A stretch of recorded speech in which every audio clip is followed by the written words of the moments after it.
어, 여러분 언제 제일 섭섭하십니까? 섭섭할 때. 섭섭한 거는 내가 열심히 하고 내가 무언가를 노력하고 한 것에 대해서 상대방이 알아주지 않거나 인정해주지 않을 때, 전혀 생각도 못하고 있을 때, 그럴 때 은근히 답답하죠. 나서서 내가 이런 거 했어요 라고 말하기도 괜히 좀 민망하고, 그런데 내가 열심히 한 것을 아무도 인정해주지 않고 알아주지 않으니까 좀 섭섭한 그런 마음이 들 때 있을 겁니다. 여러분 알아주지 않을 때의 그 섭섭한, 그 답답함 마음, 여러분 한 번쯤 다 겪지 않으셨을까 생각을 해봐요. 그런데 오늘 본문을 보시면 예수님께서 정말 답답하셨겠다라는 생각을 가져보았습니다. 저도 이 설교를 준비하면서 오늘 본문 여러분 읽었지만 그냥 읽고 해도 머릿속에 잘 안 들어오죠. 저도 이 설교 준비하면서 본문이 너무 어려워서 무지 애를 먹었는데, 근데 준비하면 할수록 제가 준비를 잘 못하는 것도 답답하지만은 예수님의 마음이 조금은 느껴져가지고 너무너무 마음이 갑갑하더라고요.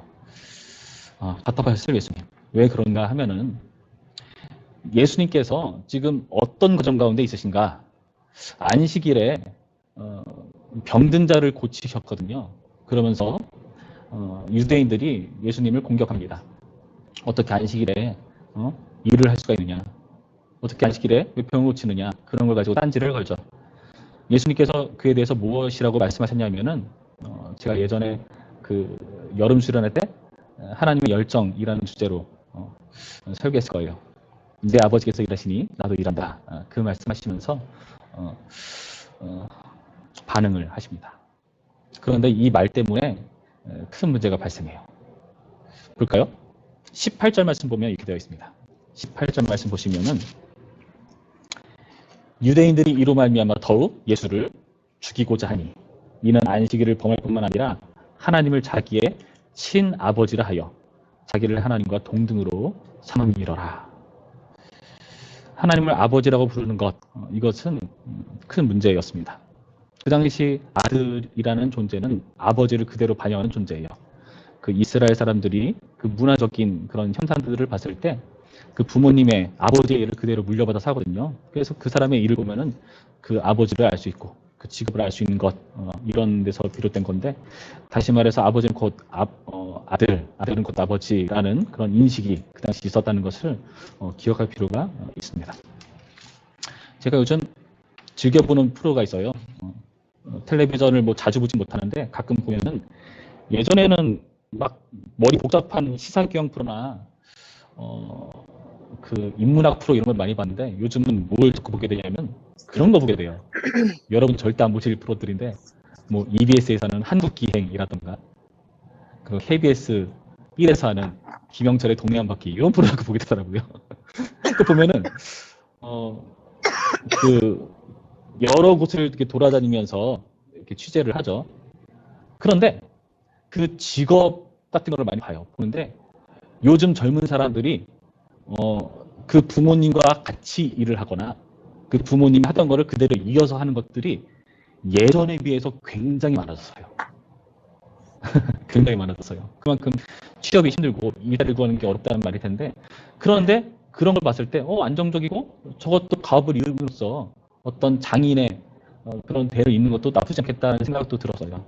여러분에게 또 말씀드립니다. 그런 방법도 있으니까 여러분 진로를 선택하실 때 그런 것도 한번 고려해 보시면 좋겠습니다. 어찌되었건 아들은 아버지를 반영하는 존재다. 하나님을 반영하는 예수 그리스도. 그런데 이것이 유대인들한테는 걸림이 됐습니다. 예수를 죽이려고 하는 일을 벌이기 시작하죠. 그에 대해서 예수님은 변호가 아닌 변호를 하시는데 얼마나 답답했을까 생각을 해봤어요. 하나님의 아들로서의 그 권한, 그것을 인정받지 못하니까 오늘 같은 본문이 나타난 거죠. 유대인들은 예수님을 죽여 들고 판단하고 정죄하고 심판하려 드는 그런 공격적인 모습을 보여주고 있습니다. 이에 대해서 예수님은 어떻게 하시는가? 증인을 불러 모으시다. 증인. 31절 말씀 볼까요? 내가 만일 나를 위하여 증언하면 내 증언은 참되지 아니하되 나를 위하여 증언하시는 이가 따로 있으니 나를 위하여 증언하시는 그 증언이 참인 줄 아노라. 얼떨결에 지금 분위기가 법정처럼 됐습니다. 법정. 지금 예수님을 고소하는 사람들을 향해서 예수님은 증인을 신청하는 거죠. 그러면서 자신을 변호해 줄 수 있는 그런 증거를 해줄 수 있는 사람들, 그런 존재들을 불러 모으는데, 여기 나타난 나를 위하여 증언하시는 누구시겠습니까? 당연히 하나님이시죠. 하나님. 37절에서 이렇게 하잖아요. 또한 나를 보내신 아버지께서 신이 나를 위하여 증언하셨느니라. 그런데 그 하나님을 언급하기 전에 먼저 거쳐서 설명하는 사람이 한 명 있어요. 그게 누구냐? 바로 세례 요한이라는 사람입니다. 33절 말씀.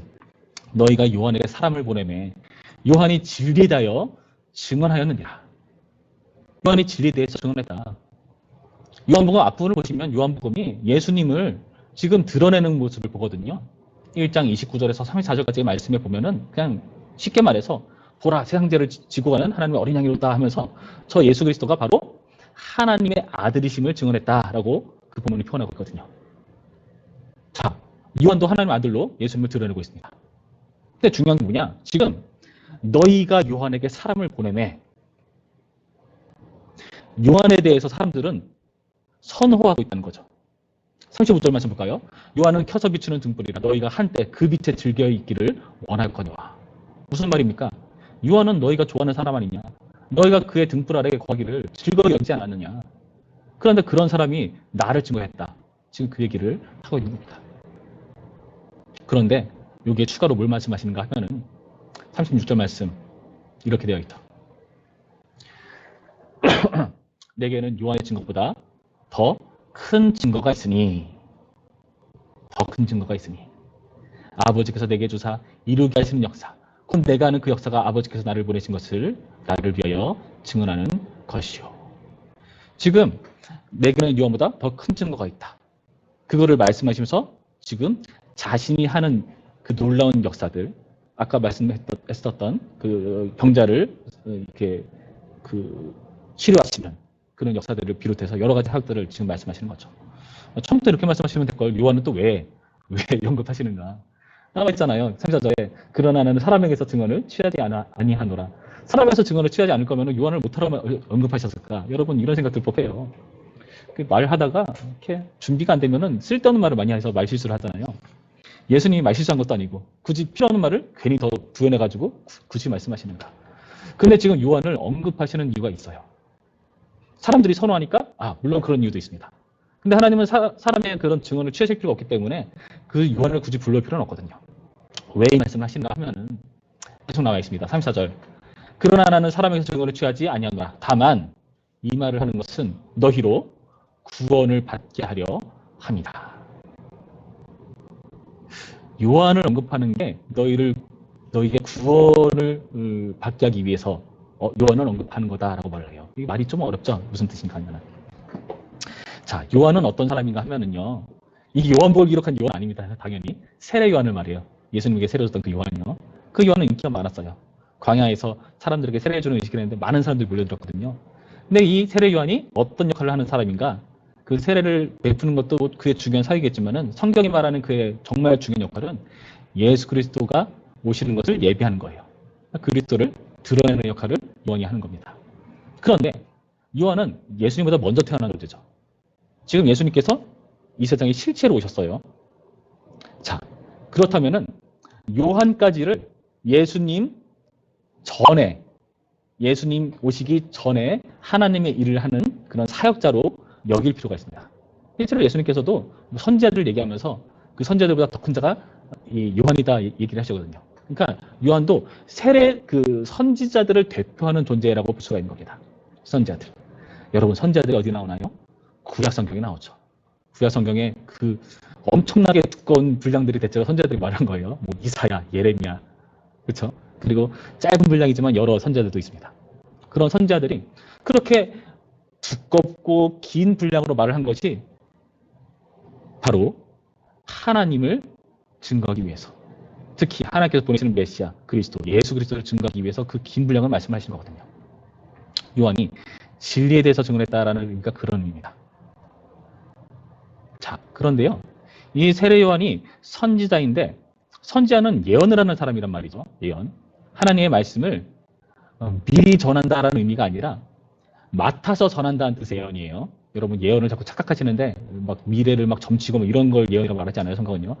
예언에 속해 있는 한 부분일 수 있어요. 근데 예언이라는 것은 맡아서 그 예금할 때의 예자 생각하시면 됩니다. 그래서 맡아서 전한다라는 뜻을 의미합니다. 그런데 그런 예언들에 대해서 선언하고 선포하는 존재가 세례 요한이었다면은 예수님은 어떤 존재인가? 36절에 뭐라 되어 있었죠? 내게는 요한의 증거보다 더 큰 증거가 있으니 아버지께서 내게 주사 이루게 하시는 역사. 이루게 하시는 역사. 이루게 한다는 것은요. 여기서 번역이 그 느낌을 잘 살려내지 못하는데 성취한다, 완성한다라는 의미가 있습니다. 자, 그러면 정리해 볼까요? 아버지께서 나에게 성취하게 하시는 역사, 이루게 하시는 역사, 이걸 보고 믿어라. 무슨 말일까요? 요한은 선지자고 하나님의 말씀을 전해주는 역할이었고, 근데 그 말씀을 성취하고 완전히 하게 하는 존재로 내가 온 것이다. 그러니까 내가 이루는 그런 역사들을 보고 너희는 믿어야 된다. 아버지가 나를 통해서 하게 하는 이런 역사들로 말미암아 너는 나를 믿어야 된다라고 말씀하시는 거예요. 자, 예언을 성취하시는 예수님이시기 때문에 지금 너희는 나를 믿어야 된다라고 지금 요한을 빗대서 요한을 증인 삼아서 자신의 역사를 대해서 성취로서 제시하고 있는 것입니다. 어려웠죠? 복잡했죠? 자, 그 다음으로 넘어갈까요? 그 다음은 좀 더 복잡해집니다. 그런데 또 다른 나를 증거하시는 이가 있다. 당연히 누구시겠습니까? 아까 제가 제일 처음 언급했던 하나님이시죠. 37절 말씀. 또한 나를 보내신 아버지께서 친히 나를 위하여 증언하셨다. 그래서 볼까요, 여러분? 하나님께서 예수님에 대해서 증언하신 게 어떤 방법으로 하실까요? 여러분 나이 때 정말 궁금한 게 그거잖아요. 난 앞으로 뭐가 될 것인가? 앞으로 내가 만날 남편은 누굴까?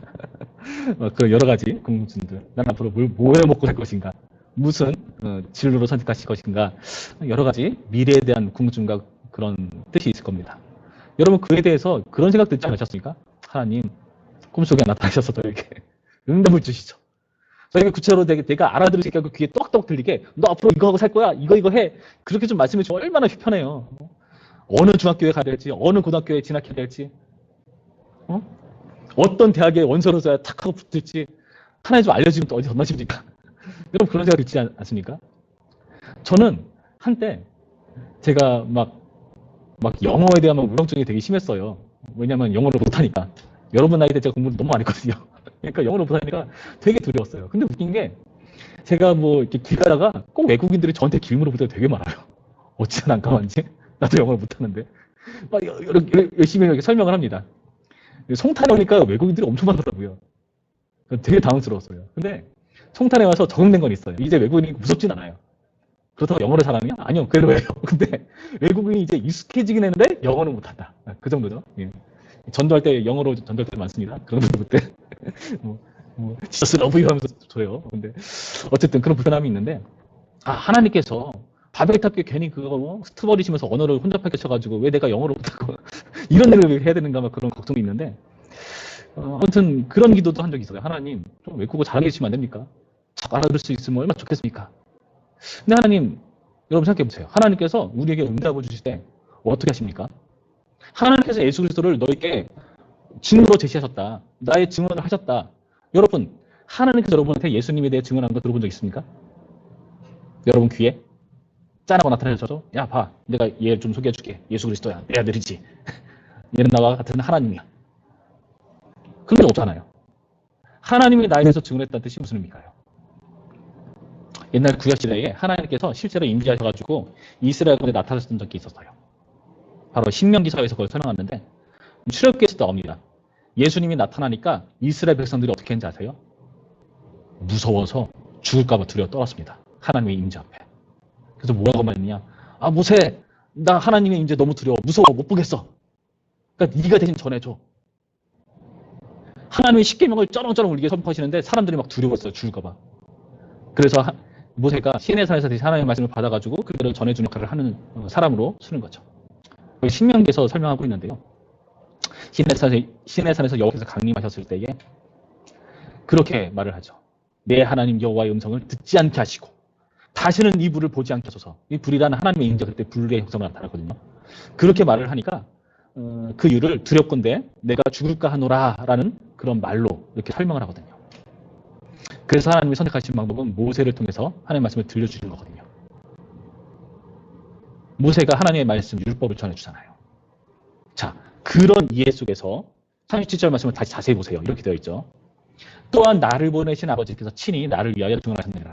너희는 아무 때에도 그 음성을 듣지 못하였고 그 형상을 보지 못하였으며 그 말씀이 너희 속에 거하지 아니하니. 자, 그 말이죠. 그 음성을 듣지 못하였고 아까 신명기서에서 이들이 뭐라 말했었죠? 내 하나님 여호와 음성을 듣지 않게 하시고 그 형상을 보지 못하였으며 다시는 이불을 보지 않게 하소서. 지금 하나님을 보지 못하는 이유가 이들을 배려한 하나님의 조치였고 대신에 하나님의 직접적인 그런 모습이 아닌 말씀을 통해서 이들에게 들려주는 겁니다. 그 아까 설명했던 세례 요한을 비롯한 수많은 선자들의 말을 통해서 하나님이 드러나신 것이고 모세의 율법을 통해서 드러나신 거거든요. 그래서 이것을 종합적으로 편집해 놓은 게 뭐냐? 여러분 잘 아시는 우리가 가지고 있는 성경책입니다. 성경책. 39절 말씀에서 그래서 이렇게 이어지는 겁니다. 너희가 성경에서 영생을 얻는 줄 생각하고 성경을 연구하거니와 이 성경이 곧 내게 대하여 증언하는 것이니라. 이해되시나요? 하나님을 우리가 못 알아보고 볼 수가 없고 대면할 수가 없고 들을 수가 없으니까 그래서 제시하는 게 바로 성경이라는 겁니다. 성경은요. 모세 율법이 기록되어 있고 선자들의 그런 하나님의 예언들이 기록되어 있는 책이 바로 성경책이죠. 지금 예수님 당시에 성경을 말하고 있으니까 지금 우리가 보는 신약이 완성된 성경은 아니에요. 그러니까 그 당시 구약 성경만을 말하는 거죠. 자, 구약 성경의 대표면 당연히 모세오경이다. 모세오경. 너네가 지금 이 성경이 나에 대해서 말하는데 너네가 이 성경, 이 구약 성경 열심히 들여다보고 이 모세오경 열심히 들여다 파는데 정작 이 성경이 나에 대해서 정말 너희들은 못 알아보고 있다. 야, 그런데 내가 답답하긴 한데 나 대신에 더 답답해하는 친구가 있다. 누군지 아냐? 바로 모세다. 45절 말씀 볼까요? 이렇게 되죠. 내가 너희를 아버지께 고발할까 생각하지 말라. 너희를 고발하는 이가 있으니 곧 너희가 바라는 자 모세니라. 모세를 믿었더라면 또 나를 믿었으니 이는 그가 내게 대하여 기록하였습니다. 그러나 그에게도 믿지 아니하거든 어찌 내 말을 믿겠느냐 하시니라. 무슨 뜻이죠? 하나님께서 증언하시는데요. 하나님께서 나를 위해서 증언하셨다 표현하는데요. 그 음성, 그 형상, 그 말씀 못 알아먹는 백성. 그게 성경으로 드러나지 않았습니까? 구체적으로 구약성경. 그런데 이거 구약성경 너네가 연구하지 않냐? 너희들이 선호하는 그런 너희들이 맨날 공부하는 열심히 파는 그런 너희들이 좋아하는 책 아니냐? 그런데도 그게 나에 대해서 증언했는데 너는 못 알아본다. 내게 오기를 원하지 않는다. 이게 영생을 주는 말씀이라고 너희가 들여다보는데 진짜 영생을 주는 나는 보지를 않는구나. 그리고 모세가 너희를 고발한다. 모세가 내게 대해서 증언했다. 너희가 선호하던, 너희가 그토록 존경하는, 너희가 바라는 모세가 나 대신에 너희를 고발한다. 그의 일도 제대로 믿지 않으면서 나를 믿겠다고? 내 말을 믿는다고? 여러분, 예수님의 답답함 느껴지십니까? 세례 요한이 예언하는 것, 수많은 선자들이 예언하는 것을 성취하시기 위해서 예수님께서 그분의 역사로 완성하셨죠. 그걸 보여주기 위해서 오셨죠. 못 알아봅니다. 모세의 글을 열심히 들여다봅니다. 구약을 열심히 들여다봐요. 아, 이거 하나님 말씀이야. 이걸로 나에게 영생이 있어. 열심히 들여다봅니다. 영생을 얻으려고. 그런데 이 영생을 진짜로 주시는 성경이 말하는 예수 그리스도가 오셨는데 못 알아보죠. 그래서 모세가 고발을 해야 할 정도로 믿는 예수님을 정말 무시하는 이런 일들이 발생하고 있는 겁니다. 히브리서 말씀을 잠깐 볼까요? 히브리서 1장 말씀을 보시면 이런 말씀이 있어요. 여러분 잘 들어보세요. 이 히브리서 1장 1절부터 2절을 제가 읽어드릴 텐데 이 말씀을 들으시면은 오늘 읽은 말씀을 좀 요약한 것처럼 딱 정리가 됩니다. 제가 읽어드릴게요.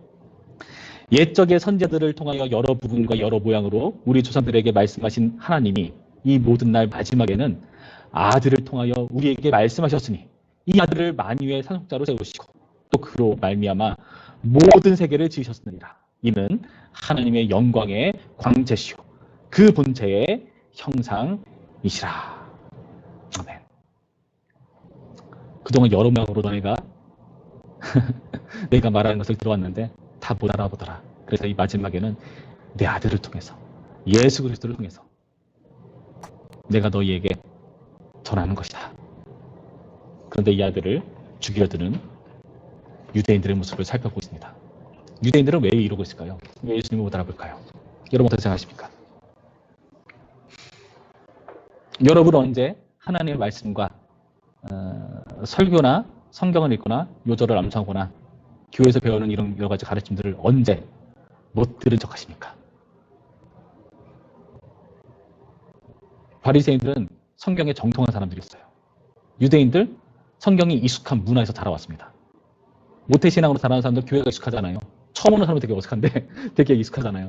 그런데 그런 익숙한 가운데 정작 예수 그리스도는 발견하지 못하는 모습, 왜 이런 일이 발생하는 걸까요? 오늘의 본문에서 예수님께서는 그 이유를 우리에게 밝혀주고 있어요. 뭐라고 하시는가? 39절과 40절 말씀을 다시 읽어볼까요? 이렇게 되어 있습니다. 너희가 성경에서 영생을 얻은 줄 생각하고 성경을 연구하거니와 이 성경이 곧 내게 대하여 증언하는 것이니라. 그러나 너희가 영생을 얻기 위하여 내게 오기를 원하지 아니하는도다. 자, 영생이라는 표현을 여러분 잘 생각해 보세요. 영생. 영생은 무슨 뜻이죠? 당연히 영원히 사는 것을 영생이라고 하잖아요. 이들이 성경을 들여다보는 이유가 뭡니까? 영생을 얻는 줄 생각하고요. 영생을 얻는 줄 생각하고. 근데 영생을 주시는 분은 누구시죠? 예수님이시잖아요. 근데 영생을 얻기 위해 예수님께 가지 않는다? 그러면 여러분 생각해 보셔야 돼요. 지금 이들이 원하는 영생과 예수님이 주시고자 하는 영생과 어떠한 차이가 있다는 걸 생각해 보실 필요가 있어요. 단어는 똑같은데 이해가 달라요. 이해가. 그럴 때 있잖아요. 우리들이 서로 똑같은 대화를 나누는데 언어가 달라가지고 이해가 달라가지고 오해를 불러일으키는 경우들이 있잖아요. 이들이 얻고자 한 영생은 뭘까요? 여러분 뭐라 생각하십니까? 41절부터 제가 쭉 읽어드릴게요. 잘 들어보세요. 나는 사람에게서 영광을 취하지 아니하노라. 다만 하나님을 사랑하는 것이 너희 속에 없음을 알아노라. 나는 내 아버지의 이름으로 왔으며 너희가 영접하지 아니하나 만일 다른 사람이 자기 이름으로 오면 영접하리라. 너희가 서로 영광을 취하고 유일하신 하나님께로부터 오는 영광은 구하지 아니하니 어찌 나를 믿을 수 있느냐. 자, 이제 정리가 됩니다. 영광에 대한 이야기를 하는데 하나님으로부터 오는 영광을 이야기하고 반대로 서로의 영광, 사람에게서 오는 영광을 이야기합니다. 사람들은 자기의 이름을 위해서 온다. 자기의 영광을 위해서 이렇게 서로의 영광을 인정해주고 취하는 모습을 하고 있다. 이렇게 밝혀주고 있죠. 다시 말해서 지금 이들이 성경을 들여다본 이유가 뭐냐면 자기 영광을 위한 그 과정으로 성경을 보고 있다는 겁니다. 내가 영광스러워질 수 있다는 생각을 가지고 기대를 가지고 성경을 들여다본다는 거죠. 오늘날로 따지면 쉽게 말하면 뭐가 있을까요? 예를 들어서 수험생을 위한 기도로 한번 생각해 볼까요? 수험생을 위한 기도. 수능 날짜가 다가오면은 모든 종교가 다 열심히 기도를 합니다. 그렇죠? 모든 종교가 다 열심히 기도하는데 그런데 한편으로 곰곰이 생각할 필요가 있어요. 저는 어떤 생각을 하냐면은 아니 다들 열심히 공부하고 다들 열심히 붙게 해달라고 기도를 하는데 다들 저렇게 하면은 하나님은 과연 누굴 붙여주고 누굴 떨어뜨려야 될까? 저는 그런 생각합니다. 이건 어떻게 생각하세요? 하나님께서 보시고 쟤는 정말 기도를 열심히 했구나. 쟤는 붙여줘야지. 쟤는 아까 걔보다는 기도를 좀 덜 했어. 쟤도 열심히 했는데 조금 덜 했으니까 쟤는 한 2등으로 해줄까? 쟤는 맨날 주일에만 나와서 기도하고 자기는 기도 안 하면서 부모님들이 기도하고 하니까 쟤는 조금 더 등수를 늦추자. 쟤는 기도 하나도 안 했네? 확 떨어뜨리자. 하나님 그러실까요? 저는 어떤 생각이냐면은 어찌 보면은 모든 종교가 기도가 다 똑같은 것 같아요. 대상을 표현하는 이름만 다를 뿐이지. 하나님께 간구하는 내용과 예수 그리스도 이름은 말이죠. 다른 종교가 구하는 간구의 내용이 차이가 없다. 여러분 어떻게 생각하십니까? 서로의 영광을 구한다는 게 무슨 뜻일까요? 서로의 영광을 구한다. 사람의 영광을 취하려는 그런 모습들. 바리새인들이 어떤 일들을 했냐면요. 마태복음 5장의 산상수훈에 대해서 쭉 열거가 되잖아요. 몇 장에 걸쳐가지고 그 산상수훈 중에 바리새인들이 자신들이 의로워 보이기 위해서 사람들에게 대단한 존재로 보이기 위해서 했던 일들이 몇 가지 있었어요. 뭘까요? 의외로 종교적인 형태의 일이었어요. 구제, 기도, 금식. 이상하죠? 나름대로 종교성을 갖추고 기독교에서 많이 하는 것들인데 이것을 하나님을 위해서 하는 것이 아니라 자기를 드러내고 자기가 의로워 보이기 위해서 했습니다. 예전에 저도 여러분 나이 때 교회에서 연합수련회 같은 데를 간 적이 많았어요. 가면은 좀 새롭잖아요. 새로운 다른 교회 친구들도 보고 하면서 예배를 드리잖아요. 근데 다들 열심히 기도하는데 첫날 기도를 하는데 다들 열심히 기도를 해요. 막 어떤 애들은 울면서 기도해요. 저는 보죠. 어떻게 기도하면서 눈물을 흘릴 수가 있지? 이해가 되질 않았어요. 나는 저렇게 기도 안 하던데. 한 번은 이상하더라고요. 다들 그런데 나만 안 그런 것 같아가지고. 그래서 왜 눈물이 안 나지? 막 어떻게 막 쥐어짜내 보려고 애를 썼어요. 근데 그 순간 기도하다가 눈물이 났어요. 아싸! 눈물이 났다. 근데 제가 기도하다가 시시 눈을 뜨고 딱 보니까 저처럼 기도를 안 하고 눈 뜨고 이렇게 막 쳐다보는 애들이 있는 거예요. 괜히 걔한테 제가 눈물 보게 이렇게 보여주면서. 여러분 그 심리가 뭘까요? 하나님을 믿는다는 여러 가지 행동들, 뭐 기도나 뭐 성경을 읽는다던가 요절을 암송을 하던가 헌금을 한다던가 전도를 한다던가 그런 여러 가지 것들이 여러분 다시 잘못하면은 나의 영광을 위한 도구로 바뀔 수가 있다는 겁니다. 여러분 그러면요 그 순간부터 이제 잘못되기 시작해요. 성경의 해석을 모두가 내가 잘 되기 위한 수단으로 해석하고 싶어하고 그와 반대된 해석은 취하고 싶지가 않아요.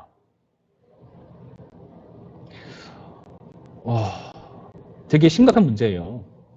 지금 예수님께서 이 말씀 하시면서 뭐라고 말하시냐면은 다만 하나님을 사랑하는 것이 너희 속에 없음을 알아노라고 말하거든요. 이들 하나님을 사랑한다고 하는 그런 여러 가지 표현들을 다 했거든요. 열심히 한 사람들이거든요. 근데 너네 사랑하는 것이 사랑하지 않는 것이 너희한테 드러난 거야 라고 말을 하세요. 예수님을 영접하지 않음으로써. 이들은 왜 예수님을 영접하지 않았습니까? 내가 기대했던, 내가 원하는 하나님의 모습이 아니었거든요.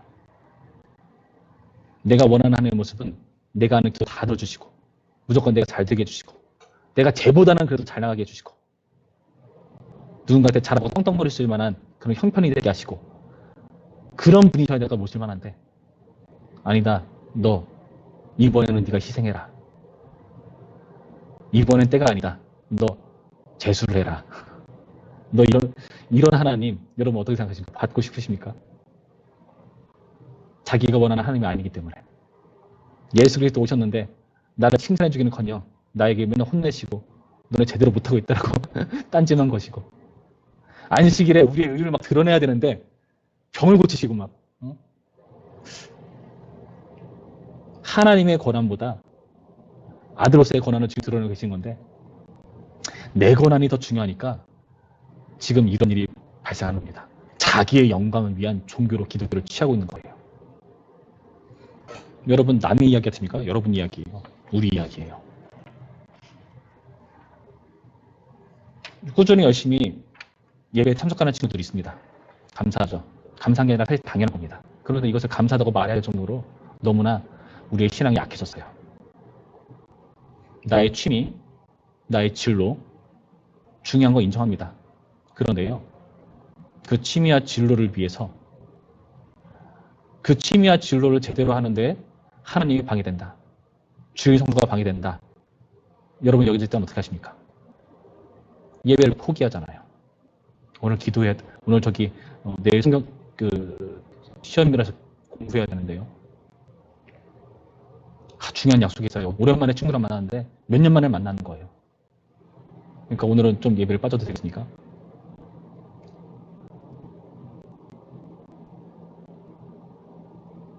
내가 이 시간만큼은 꼭 이거를 해야겠어요. 하나님, 다른 시간에도 하나님 만나실 수 있잖아요. 이런 마인드로 우리가 하나님께로 나아가는 태도라면은 여러분 그거 하나님 사랑거 아니라고 그게 분명히 드러난 거라고 예수님께서 말씀하셨죠. 저는 이 말씀을 준비하면서 마음이 무겁더라고요. 이 말을 하면서 괜히 미안해요. 여러분의 마음에 짐을 주는 것 같아서. 수험생이라 중요한 시기 시험도 주일날 있을 때가 많고 토익, 토플 등 여러 가지 시험들 주일날 해야 될 때도 많은데 모처럼 가족들이 바빠가지고 시간을 낼 때가 주일밖에 없는데 저런 불편한 말씀하셔서 우리를 힘들게 하십니까? 근데요 답답하더라고요. 저도. 근데 어쩔 수 없습니다. 예수님 말씀하셨으니까요. 그건 하나님 사랑이 아니다. 너는 네가 원하는 나의 모습을 원하느냐? 너희는 내가 원하는 나의 모습 취할 생각이 전혀 없느냐? 오히려 오늘 말씀 통해서 유대인들은 예수님을 공격하는 것처럼 보였죠. 재판석에서 지금 예수님을 정죄하고 심판하려 드는 것처럼 보였습니다. 그런데 곰곰이 이 말씀 들여다보면 그와 정반대죠. 오히려 우리를 판단하시고 심판하시는 예수님의 모습이 드러나고 있죠. 여러분, 이 말씀에 어려운 말씀이지만 들을 귀는 여러분이 되었으면 좋겠습니다. 예전에는 당당하게 말할 수 있었어요. 주의 성수가 너무나 중요합니다. 중고등부 모임이 너무나 중요합니다. 여러분의 그 수많은 시간 중에 짜투리 시간 그거 하나 희생 못합니까? 예수님 우리 위해서 죽으셨다는데 모든 걸 다 거셨는데 자기 아들을 바치셨는데 우리는 그 정도 하나 못합니까? 예전엔 몇 년 전만 하더라도 당당하게 말할 수가 있었는데 이젠 당당하게 말 못하겠어요.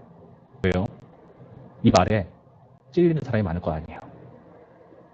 불편한 사람이 많을 거 아니에요. 그러나 여러분, 이 말씀에 한번 진지하게 반응해 보시기 바랍니다. 내가 진짜로 하나님 믿는 사람이 맞는지, 하나님이 사랑한다고 말하는 게 맞는지, 나를 위해 죽으신 그 예수 그리스도의 희생을 값지게 여기는지, 값싼 싸구려 전달인지처럼 취급해 버린 건 아닌지, 그런 모습을 돌아보는 우리가 되었으면 좋겠습니다. 자, 기도할까요? 기도합시다. 하나님, 오늘 말씀을 통해서 예언의 성취로 오신 예수 그리스도, 말씀의 구현으로 오신 예수 그리스도. 그런데 우리가 그토록 즐거워했던 요한의 모습과 우리가 바라봤던 모세의 모습, 그런 예수 그리스도를 불신하는 우리의 모습을 봅니다. 교회 오면은 나름 종교적인 척 했습니다. 옷도 예쁘게 입고 성경책도 가져왔고 기도 시간에 눈도 감고 말씀 시간에 집중해서 들었습니다. 그런데 주님, 솔직히 하나님께서 나의 영광을 위해서 움직여주시는 램프의 유성처럼 되기를 간절히 바랬습니다. 그에 방해되는 하나님은 사실 필요 없습니다. 하나님, 내 취미 방해하지 마세요. 나의 게임 시간에는 인지하지 마세요. 내가 공부하는 시간에는 좀 이해를 해주세요. 나의 진로는 이 방향인데 왜 성경에선 거기서 금합니까? 나는 이 방향으로 가고 싶은데. 우리는 하나님을 필요할 때만 찾았고 나의 필요를, 나의 원하는 바를 방해하는 상태 됐을 때 내쳐버렸던 존재는 아니었는지, 그런데 그걸 사랑이 아니라고 말씀하신 하나님, 나를 들여다보게 하시고 주님 앞에 사랑으로 반응할 수 있도록 인도하여 주시옵소서. 우리 이 순간 기도합니다. 기도하겠습니다. 참 좋으신 하나님, 감사드립니다. 오늘의 말씀을 통해서 우리의 모습을 들여다봅니다. 하나님, 우리는 다 내 할 거 다 하고 마지막에 하나님을 찾았습니다. 그리고 필요할 때만 하나님을 급하게 찾았습니다. 하나님, 마치 내가 급할 때만 찾아오셔야 되는 오대기조처럼 내가 호출할 때만 오셔야 되는 분이셨습니다. 그러나 주님, 우리 가운데 찾아오신 그 예수님을 뜻밖의 여기고 당황했었던 우리의 모습이 아니라 경배함으로 맞이했었던 여러 목자들, 동방박사들과 같이 그 예수 그리스도의 오심을 우리가 진지하게 받아들이고 진짜 필요할 때 오신 예수님을 우리가 놓치지 않도록 겸손하게 하시고 겸비하게 하시고 그 주님의 은혜 앞에 사랑으로 반응할 줄 아는 우리의 모습 갖춰갈 수 있도록 도우시고 역사여 주시옵소서. 이제는 우리 주 예수 그리스도의 은혜와 하나님의 사랑과 성령의 교통하심이 계속해서 외면하고 피하는 우리를 향해서 찾아오기를 그치지 아니하시고 끝내 예수님을 통해서, 성령을 통해서 우리가 동의하기를 포기하지 아니하시는 하나님 앞에 우리 또한 그분 앞에 사랑으로 반하기를 결단하고 헌신하는 우리 모든 중고등부 지체들과 교사 선생님들과 온 교회 가운데에 이제로부터 영원토록 함께 있을지어다. 아멘.